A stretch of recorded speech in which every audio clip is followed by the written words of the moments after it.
नमस्कार मित्रांनो, trending Marathi education या करंट अफेअरच्या मराठी एज्युकेशन चॅनलमध्ये आपले स्वागत आहे. तर मित्रांनो, आपण तुमच्यासाठी रोजच्या रोज चालू घडामोडीचे प्रश्न हे मराठीतून घेऊन येत असतो. आजच्या व्हिडिओमध्ये आपण तुमच्यासाठी 5 व 6 एप्रिल 2024 या 2 दिवसातील सर्व महत्त्वाच्या चालू घडामोडी या बघणार आहोत. मित्रांनो, तुम्ही चॅनलवर नवीन असाल, चॅनलला अजूनपर्यंत सबस्क्राईब केलेलं नसेल तर सबस्क्राईब करून घ्या आणि बेल आयकॉनला प्रेस करा, म्हणजे प्रत्येक दिवसाच्या चालू घडामोडीच्या व्हिडिओची नोटिफिकेशन तुम्हाला सर्वात आधी मिळून जाईल. तर चला मित्रांनो, वेळ न घालवता आपण आजच्या व्हिडिओला सुरुवात करूया. महाराष्ट्र शासनाला मुद्रांक शुल्क व नोंदणी विभागाच्या दस्तऐवजातून प्रथमच किती कोटी हजार रुपये महसूल मिळालेला आहे? तर या प्रश्नाचं उत्तर आहे ऑप्शन क्रमांक 1, 50,000 कोटी रुपये. मित्रांनो, महाराष्ट्र शासनाला मुद्रांक शुल्क व नोंदणी विभागाच्या दस्तऐवजातून प्रथमच 50,000 कोटी रुपये हा महसूल मिळालेला आहे. तर मित्रांनो, भारतात महाराष्ट्र राज्य सर्वाधिक उत्पन्न मिळवणारे राज्य देखील ठरलेले आहे. हा देखील महत्वाचा पॉइंट लक्षात असू द्या. तर चला नेक्स्ट चालू घडामोडी आजच्या दिवसाची आपण बघूया.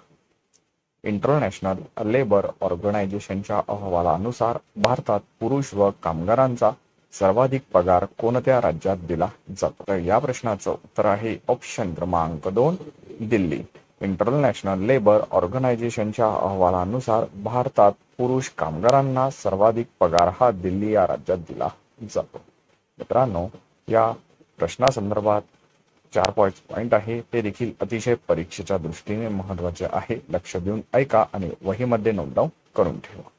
तर पहिला पॉइंट असा आहे की इंटरनॅशनल लेबर ऑर्गनायझेशनच्या अहवालानुसार देशात पुरुष कामगारांना सर्वाधिक कमी पगार हा मध्य प्रदेश या राज्यात मिळतो. मित्रांनो, सर्वाधिक पगार विचारला तर दिल्ली आणि सर्वात कमी विचारला तर मध्य प्रदेश, हे लक्षात असू द्या.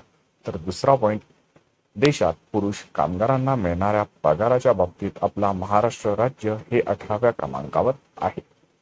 तर मित्रांनो, इंटरनॅशनल लेबर ऑर्गनायझेशनच्या अहवालानुसार महाराष्ट्र राज्यात पुरुष कामगारांना सरासरी 7,437 रुपये पगार हा मिळतो. हा देखील महत्वाचा पॉइंट आहे, लक्षात असू द्या.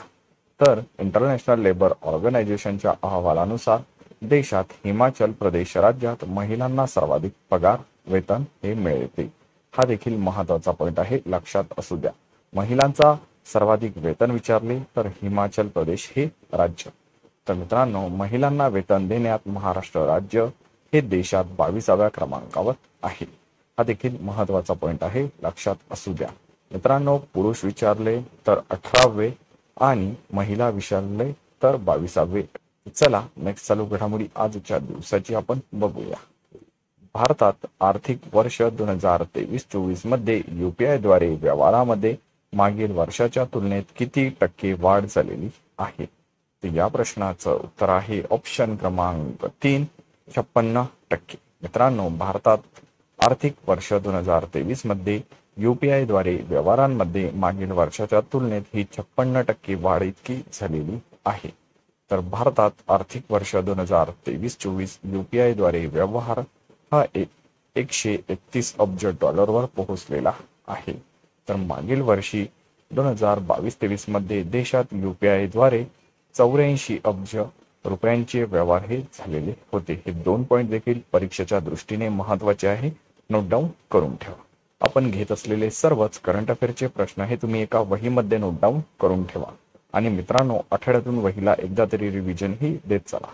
याचा फायदा तुम्हाला येत्या परीक्षेमध्ये नक्कीच होणार आहे. चला नेक्स्ट चालू घडामोडी आजच्या दिवसाची आपण बघूया. आर्थिक वर्ष 2023-24 देशाच्या एकूण GST संकलनात कोणते राज्य प्रथम क्रमांकावर आहे?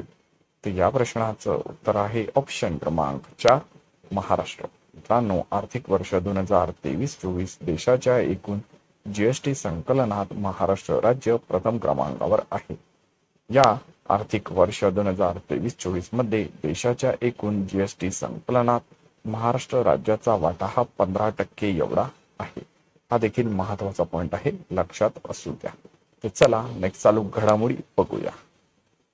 एशिया सोसायटी इंडियाच्या अध्यक्षपदी कोणाची निवड झालेली आहे? तर या प्रश्नाचं उत्तर आहे ऑप्शन क्रमांक 1 संगीता जिंदाल.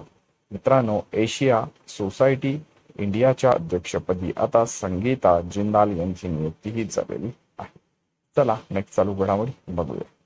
भारतात 15 ते 29 वयोगटादरम्यान सुशिक्षित तरुणांचा बेरोजगारीचा दर सर्वाधिक कोणत्या राज्यात आहे? तर या प्रश्नाचं उत्तर आहे ऑप्शन क्रमांक 2 ओडिसा. मित्रांनो, भारतात 15 ते 29 वयोगटाच्या दरम्यान सुशिक्षित तरुणांचा बेरोजगारीचा दर हा सर्वाधिक ओडिसा या राज्यात आहे. तर मित्रांनो, भारतात 15 ते 29 वयोगटाच्या दरम्यान सुशिक्षित तरुणांच्या बेरोजगारीचा दर हा ओडिसा राज्यात 40% एवढा आहे. हा देखील महत्वाचा पॉइंट आहे, लक्षात असू द्या. तर मित्रांनो, चला नेक्स्ट चालू घडामोडी आपण बघूया. भारताचे पहिले try service common defence station कोणत्या ठिकाणी होणार आहे? तर या प्रश्नाचं उत्तर आहे ऑप्शन क्रमांक 3 मुंबई. भारताचे पहिले try service common defence station हे मुंबई या ठिकाणी होणार आहे. तर चला नेक्स्ट चालू घडामोडी आजच्या दिवसाची आपण बघूया. उत्तर प्रदेश राज्यातील कोणत्या ठिकाणच्या शहनाईला GI टॅग प्राप्त झालेला आहे? या प्रश्नाचं उत्तर आहे ऑप्शन क्रमांक 4 बनारस. मित्रांनो, उत्तर प्रदेशातील बनारस या ठिकाणच्या शहनाईला GI टॅग प्राप्त झालेला आहे. तर चला नेक्स्ट चालू घडामोडी बघूया. पॅरिस ऑलिम्पिक 2024 स्पर्धेसाठी पात्र ठरलेली खेळाडू मीराबाई चानू कोणत्या खेळाशी संबंधित आहे? तर मित्रांनो, आपल्याला सर्वांना माहित आहे की मीराबाई चानू ही ऑप्शन क्रमांक 1 वेटलिफ्टिंग या खेळाशी संबंधित आहे. तर चला नेक्स्ट चालू घडामोडी बघूया. कोविनेट हे कोरोना व्हायरस नेटवर्क कोणत्या संस्थेने लॉन्च केलेले आहे? या प्रश्नाचं उत्तर आहे ऑप्शन क्रमांक 2 WHO. मित्रांनो, कोविनेट हे कोरोना व्हायरस नेटवर्क WHO संस्थेने हे लॉन्च केलेले आहे. तर मित्रांनो, अशाच रोजच्या रोज टॉप 10 करंट अफेअरचे प्रश्न हे बघण्यासाठी ट्रेंडिंग मराठी एज्युकेशन चॅनलला तुम्ही अजूनपर्यंत सबस्क्राईब केलेलं नसेल तर सबस्क्राईब करून घ्या आणि बेल आयकॉनला प्रेस करा, म्हणजेच प्रत्येक दिवसाच्या चालू घडामोडीच्या व्हिडिओची नोटिफिकेशन तुम्हाला सर्वात आधी मिळून जाईल. मित्रांनो, वेळ न घालवता व्हिडिओला एक लाईक जरूर करा आणि आपल्या जवळच्या अभ्यासू मित्रमैत्रिणींना व्हिडिओ हा जास्तीत जास्त शेअर करा. त्याचा फायदा तुम्हाला येत्या परीक्षेमध्ये नक्कीच होणार आहे.